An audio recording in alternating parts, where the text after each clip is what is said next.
Hi, today is April the 30th, 2020, and we are in Lawrence County, Ohio at Black Fork Cemetery in Black Fork, which is just south of Oak Hill. And so this is Black Fork Cemetery, and we've also seen it as Washington Cemetery. On Find a Grave, it's listed as two separate. We haven't found any signage, but there is some lines that we think may delineate them. But similar to Scioto County, where Scioto Burial Park and Rush Township, graves are often put in the wrong cemetery on Find a Grave. So we'll try to sort it out later. This part of the cemetery, the closest to the bottom of the hill, looks to be still active. There's some more recent burials mingled in with older burials. There are a lot of children buried here. We have some really interesting usage for marking burial plots.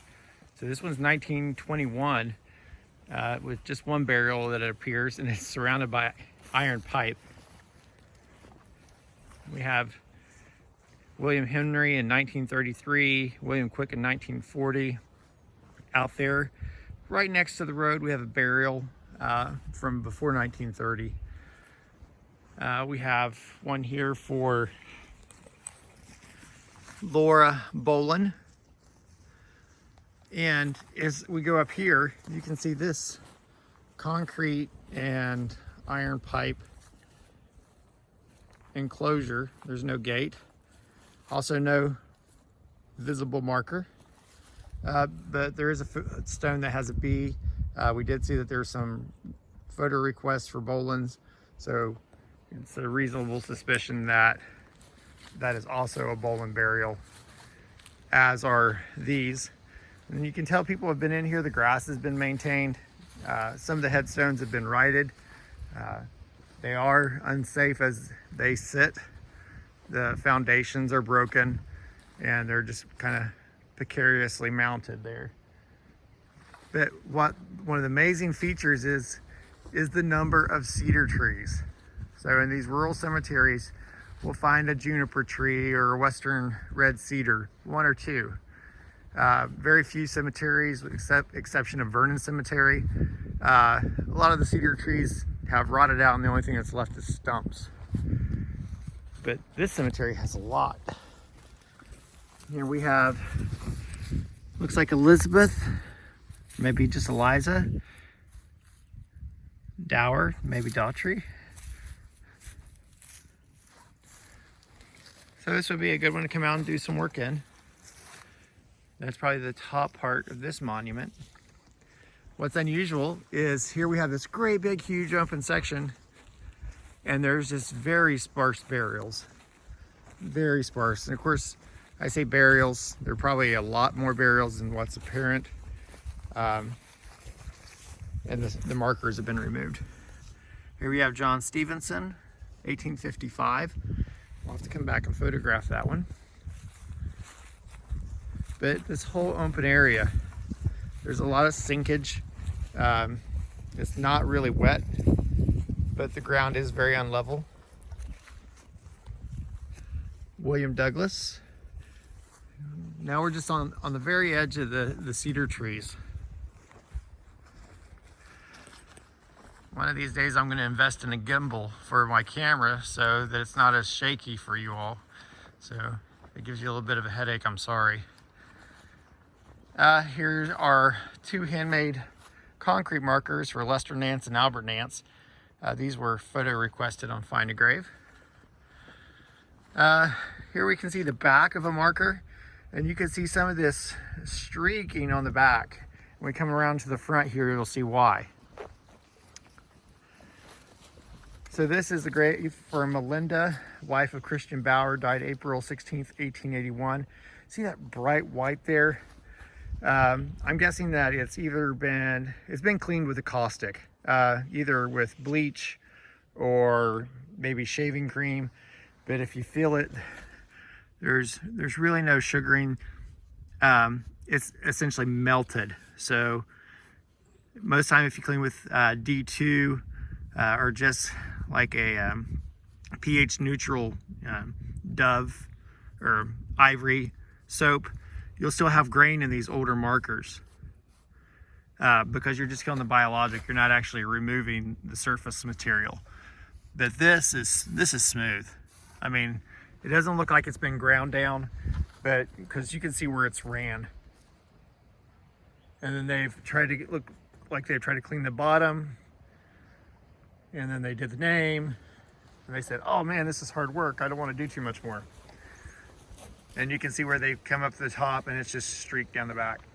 So we'll make sure we photograph this marker really well, because if this type of cleaning is done repetitively, eventually there won't be any more surface material left to read.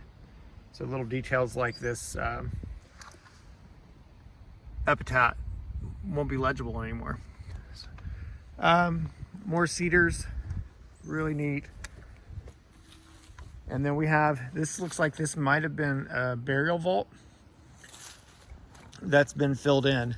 It's possibly a collapsed grave, but it's been filled in with modern burial or building material like asphalt. There's not a grave marker here, but it could have collapsed into the grave itself. So, working our way up the hill, look at all those gorgeous cedar trees. Imagine this 100 years ago when the cemetery was first being populated. You know, this would have been a really restful place. You know, people would have came here to be with their family members and bury their family members. But in the shade of these cedar trees, or the ancestors of these cedar trees, all these white marble markers would have just stood out in the shade. The downside is, as these trees age, they drop limbs, they knock over stones, such as the case here. We have a broken stone. They are buried in proximity to graves, to mark burials. And as the trees grew, they often either swallowed or encompassed the grave markers, or they tilted them over. And at the very least, they obscured them. We have James A. Christian from the 45th Kentucky Infantry, Company I. We have newer markers here at the bottom, probably been reset by family members doing genealogical work. 1926, 1918, 1929, 1949, 1945. And we're still here in the cedar trees. Kind of making our way up the hill. We have a newer marker for Mary House Smith. And this one's a really neat marker. This was also a request. We were able to photograph it already. It's for Bertha E. Crabtree. And she died November 17th, 1918 of influenza. And right here at the bottom, you have Little May. And Little May's actual name was Bertha May Crabtree. And you can see that she died November 13th, 1918. So she died and then her mother died shortly thereafter. What's neat with this marker is you can see it's sedimentary rock that's been carved. But on the inside, there's this little enclave. And very delicate. There's still no flaking, as old as the marker is. It's over 100 years old. We're guessing maybe a candle set there, any little number of things that grave offerings that might have been left. But over 100 years old, and it still looks new and very, very minimal wear. Okay, we come over here in kind of contrast to that craftsman made marker. We have some that might have been made by other family members. These are concrete with concrete bases. They're not even poured concrete bases. They've just kind of set the concrete marker and poured sackcrete around it. Garling. Looks like it might be Garlinger, James Garlinger, and Maggie Garlinger. There's a good example of, these were most likely had cedar trees planted right at the base of them, and as they grew, they've just pushed those markers to the top. And over in the case of Maggie, it's starting to tip over, so it's possible that the root system has encompassed that burial. We get up here to the top. Here's where we were kind of thinking that maybe Black Lick Cemetery was divided from Washington Cemetery. This is a great big open spot, and we're out of the cedar trees, and we have a line of cedars here that come up from the hillside. We're thinking that might delineate the two cemeteries. A common feature in this cemetery is family burials that have these small metal markers provided by the funeral home. These are being set in concrete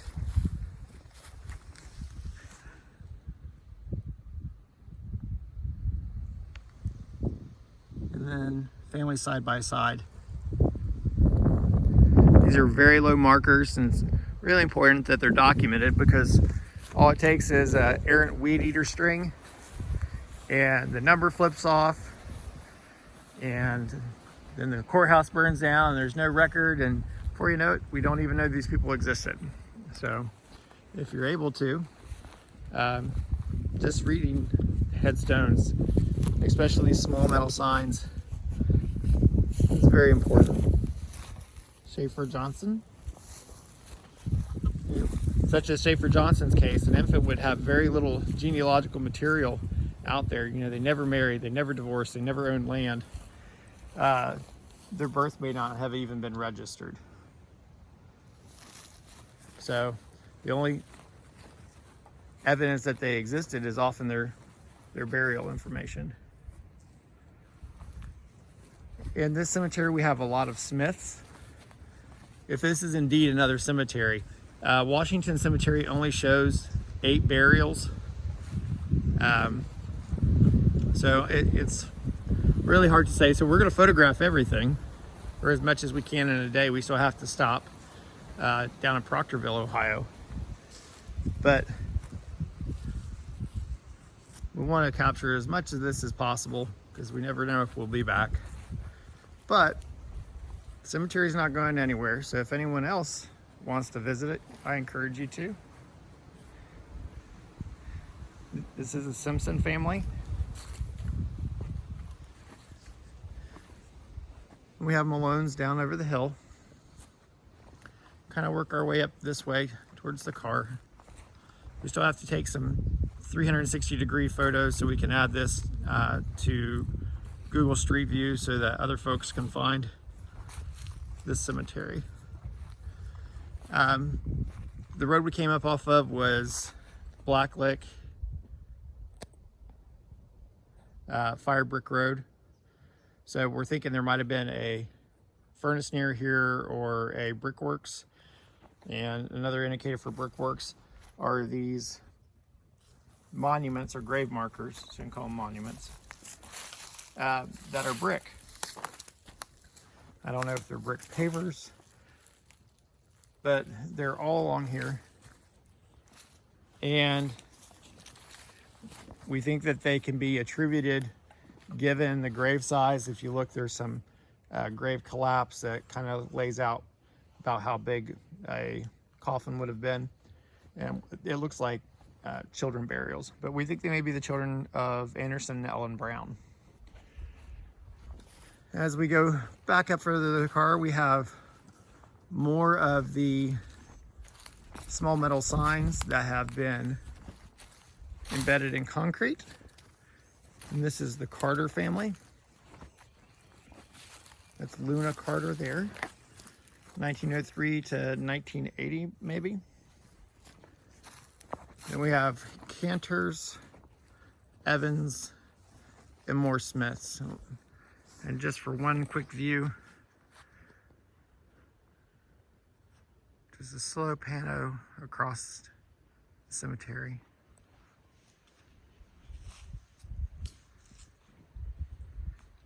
So this is Black Fork. I've been saying Black Lick, I'm sorry. Black Fork Cemetery and Washington Cemetery. So if you have any expertise in this area in Lawrence County, or in particular this cemetery, it could probably use some help straightening out who belongs in which.